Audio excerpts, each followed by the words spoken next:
नमस्कार मंडळी, स्वागत आहे तुमचं शेती आणि सरकारी योजना या युट्यूब चॅनलमध्ये। मित्रांनो, जर तुम्ही संजय गांधी निराधार योजना, श्रावण बाळ योजना, दिव्यांग योजना, विधवा पेन्शन योजना किंवा कोणत्याही निराधार योजनेचे लाभार्थी असाल तर आजची ही माहिती तुमच्यासाठी खूपच महत्त्वाची आणि आनंदाची आहे। कारण आता तुमच्या खात्यावर पैसे कधी येणार, किती रुपये जमा होणार, मार्च प्लस एप्रिल दोन्ही मिळणार का, याबाबतची स्पष्ट माहिती समोर आलेली आहे। त्यामुळे हा व्हिडिओ शेवटपर्यंत नक्की बघा। व्हिडिओ सुरू करण्यापूर्वी एक छोटीशी विनंती आहे, तुम्ही जर या चॅनलवर पहिल्यांदाच आला असाल तर चॅनलला नक्की सबस्क्राइब करा, जेणेकरून संपूर्ण अपडेट्स तुम्हाला वेळेवर मिळतील। चला तर मंडळी, व्हिडिओला सुरुवात करूया। मित्रांनो, आता मी तुम्हाला एक खूप महत्त्वाची गोष्ट अगदी सोप्या भाषेत समजावून सांगते। सध्या डीबीटी पोर्टलवर एक सूचना दाखवली जात आहे। त्या सूचनेनुसार 9 एप्रिल दुपारी 1 वाजल्यापासून ते 10 एप्रिल रात्री 9 वाजेपर्यंत या कालावधीत सरकारकडून लाभार्थ्यांच्या खात्यावर पैसे टाकण्याचं काम सुरू आहे। आता इथे एक गोष्ट लक्षात घ्या, या वेळेत पोर्टल पूर्णपणे बंद ठेवण्यात आला आहे। म्हणजे तुम्ही लॉग इन करू शकणार नाही, स्टेटस चेक करू शकणार नाही। पण पोर्टल बंद का आहे? कारण या वेळेत बॅकएंड मध्ये म्हणजे आतल्या सिस्टम मध्ये सरकार पैसे ट्रान्सफर करण्याचं काम करत आहे। सोप्या उदाहरणाने समजून घ्या, जसं बँकेत मोठं काम चालू असतं तेव्हा काही वेळेसाठी सर्व्हर बंद ठेवला जातो, कारण त्या वेळेत खात्यात पैसे टाकण्याचं काम चालू असतं। अगदी तसंच इथे पण होतं। म्हणजेच पोर्टल बंद आहे, काम थांबलं आहे असं नाही, उलट याच वेळेत तुमचे पैसे खात्यात जमा करण्याची प्रक्रिया सुरू आहे। त्यामुळे घाबरण्याचं कारण नाही। हा पॉझिटिव्ह संकेत आहे की पैसे प्रोसेसमध्ये आहेत आणि म्हणूनच पुढे आपण बघणार आहोत की हे पैसे नेमके कोणत्या तारखेपासून खात्यावर दिसायला सुरू होतील। मित्रांनो, आता आपण त्या प्रश्नाकडे येऊया जो सध्या प्रत्येक लाभार्थ्याच्या मनात आहे। आणि खरं सांगायचं झालं तर कमेंटमध्ये सुद्धा हाच प्रश्न सर्वात जास्त विचारला जात आहे। तो प्रश्न म्हणजे आमच्या खात्यावर नेमके किती पैसे येणार। कारण काय झालं आहे, बऱ्याच लाभार्थ्यांना मार्च महिन्याचा हप्ता अजून मिळालेला नाही। काही जणांना फेब्रुवारी पर्यंत पैसे आले पण मार्चचा हप्ता अडकलेला आहे। त्यामुळे सगळ्यांच्या मनात एकच विचार चालू आहे, आता एप्रिलचा हप्ता येणार आहे तर मार्च आणि एप्रिल दोन्ही पैसे एकत्र मिळणार का। सोप्या भाषेत सांगायचं झालं तर जर एखाद्याला एका महिन्याचे पैसे मिळाले नाहीत तर पुढच्या वेळी 2 महिन्यांचे पैसे येणार का, हा मोठा कन्फ्युजन सगळ्यांच्या मनात आहे। आणि मित्रांनो, हा सर्वात महत्त्वाचा मुद्दा आहे, कारण यावर तुमच्या खात्यात किती रक्कम येणार ते ठरणार आहे। त्यामुळे पुढे मी तुम्हाला स्पष्ट सांगणार आहे, कोणाला एका महिन्याचे पैसे मिळणार आणि कोणाला 2 महिन्यांचे पैसे मिळणार। त्यामुळे पुढचा भाग खूप लक्ष देऊन बघा। मित्रांनो, आता आपण येतो त्या सगळ्यात महत्त्वाच्या प्रश्नावर, पैसे नेमके कधी खात्यावर येणार। तर याबाबत स्पष्ट माहिती अशी आहे की 13 एप्रिल पासून तुमच्या खात्यावर पैसे जमा होण्यास सुरुवात होणार आहे। पण इथे एक गोष्ट नीट समजून घ्या, सगळ्यांच्या खात्यावर 13 तारखेलाच पैसे येणार नाहीत। म्हणजे काय, सरकारकडून पैसे एकाच दिवशी सर्वांना पाठवले जात नाहीत। हे पैसे टप्प्याटप्प्याने जमा केले जातात। सोप्या उदाहरणाने समजून घ्या, जसं एखाद्या गावात पाणी पुरवठा केला जातो तर तो सगळ्यांना एकाच वेळी मिळत नाही। आधी काही भागात येतो, मग हळूहळू बाकी ठिकाणी येतो। अगदी तसंच इथे पण होतं। म्हणजे 13 एप्रिल पासून प्रक्रिया सुरू होईल आणि पुढील काही दिवसात सगळ्यांच्या खात्यावर पैसे जमा होतील। त्यामुळे जर 13 तारखेला तुमच्या खात्यात पैसे आले नाहीत तर घाबरायचं किंवा टेन्शन घेण्याचं अजिबात कारण नाही। थोडा वेळ द्या, तुमच्या खात्यावर सुद्धा पैसे येतील। म्हणून मी तुम्हाला सांगते, 13 तारखेपासून रोज तुमचं बँक अकाउंट चेक करत राहा आणि पुढे आपण बघणार आहोत की नेमके किती पैसे कोणाला मिळणार। मित्रांनो, आता आपण येतो त्या प्रश्नावर जो सगळ्यांना सर्वात जास्त महत्त्वाचा आहे, नेमके किती पैसे खात्यावर येणार। तर इथे गोष्ट अगदी स्पष्ट आहे आणि मी तुम्हाला सोप्या भाषेत समजावून सांगते। सर्वप्रथम ज्या लाभार्थ्यांना मार्च महिन्याचा हप्ता अजून मिळालेला नाही त्यांच्यासाठी आनंदाची बातमी आहे, कारण त्यांना मार्च आणि एप्रिल असे दोन्ही महिन्यांचे पैसे एकत्र मिळणार आहेत। म्हणजेच एका महिन्याचे नाही तर थेट 2 महिन्यांचे पैसे तुमच्या खात्यावर जमा होणार।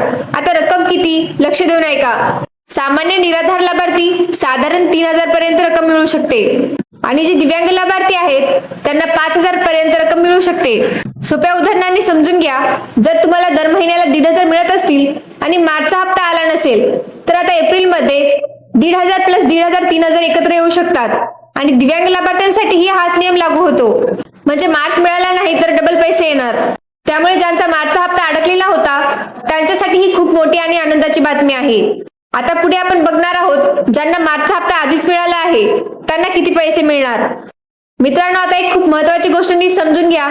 आतापर्यंत आपण बघितलं, ज्यांना मार्चचा हप्ता मिळाला नाही त्यांना 2 महिन्यांचे पैसे मिळणार। आता प्रश्न येतो, ज्यांचा मार्चचा हप्ता आधीच मिळाला आहे त्यांचं काय। तर अशा लाभार्थ्यांसाठी नियम अगदी सोपा आहे।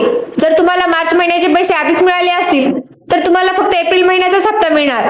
म्हणजे तुम्हाला डबल पैसे मिळणार नाहीत, फक्त एका महिन्याचे पैसे येणार।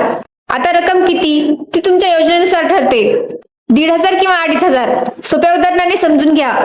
जर तुमच्या खात्यावर मार्च मध्ये 1,500 आले असतील तर आता एप्रिल मध्ये फक्त 1,500च येतील. म्हणजे एकूण 3,000 नाही, फक्त 1,500च येणार. त्यामुळे इथे एक गोष्ट लक्षात ठेवा. मार्चचा हप्ता मिळाला आहे तर फक्त 1 महिन्याचे पैसे, मार्चचा हप्ता मिळाला नाही तर 2 महिन्यांचे पैसे. अशा प्रकारे तुम्ही स्वतः ठरवू शकता की तुमच्या खात्यावर किती रक्कम येणार आहे. त्यामुळे कोणतीही चुकीची अपेक्षा ठेवू नका आणि योग्य माहिती समजून घ्या. मित्रांनो, आता सगळे एकदम सोप्या भाषेत क्लिअर करून घ्या, जेणेकरून तुम्हाला कोणतेही कन्फ्युजन राहणार नाही. लक्ष देऊन ऐका. जर तुम्हाला मार्च महिन्याचा हप्ता मिळालेला नाही तर तुम्हाला 2 महिन्यांचे पैसे मिळणार, म्हणजे मार्च आणि एप्रिल दोन्ही. आणि जर तुम्हाला मार्चचा हप्ता आधीच मिळाला आहे तर तुम्हाला फक्त 1 महिन्याचे पैसे मिळणार, म्हणजे फक्त एप्रिल. म्हणजे अगदी सोप्या शब्दात, मार्च नाही आला तर डबल पैसे, मार्च आला तर सिंगल पैसे. त्यामुळे इथे एक गोष्ट पूर्णपणे क्लिअर झाली. तुमच्या खात्यात किती पैसे येणार हे पूर्णपणे तुमच्या आधीच्या हप्त्यावर अवलंबून आहे. म्हणजे आधी काय मिळालं आहे त्यावर पुढचा हप्ता ठरणार आहे. त्यामुळे कोणी 3,000ची वाट पाहत असेल तर आधीच चेक करा मार्चचा हप्ता मिळाला होता का नाही. आणि जर तुम्ही ही छोटी गोष्ट समजून घेतली तर तुमचं सगळं कन्फ्युजन लगेच दूर होईल. म्हणून मी सांगते, ही माहिती नीट समजून घ्या आणि इतरांनाही नक्की सांगा. मित्रांनो, आता एक महत्त्वाची गोष्ट, पैसे आले की नाही ते कसं चेक करायचं. सर्वात सोपा मार्ग म्हणजे तुमच्या बँकेचा SMS चेक करा किंवा तुमचं पासबुक अपडेट करा.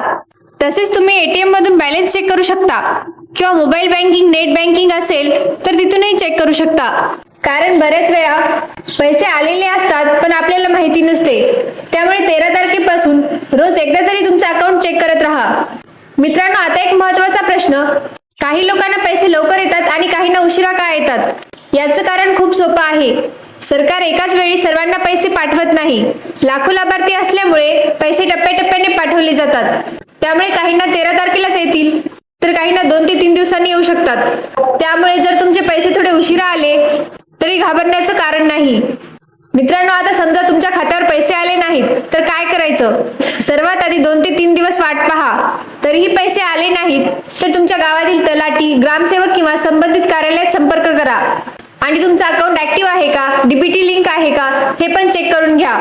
कारण काही वेळा टेक्निकल प्रॉब्लेममुळे ही पैसे अडकतात. मित्रांनो, ही माहिती तुम्हाला उपयुक्त वाटली असेल तर सर्वात आधी व्हिडिओला एक लाईक नक्की करा. कारण तुमचा एक लाईक आम्हाला अशीच माहिती आणण्यासाठी प्रेरणा देतो. आणि ही माहिती जास्तीत जास्त लाभार्थ्यांपर्यंत पोहोचवण्यासाठी हा व्हिडिओ तुमच्या मित्रांना, नातेवाईकांना नक्की शेअर करा.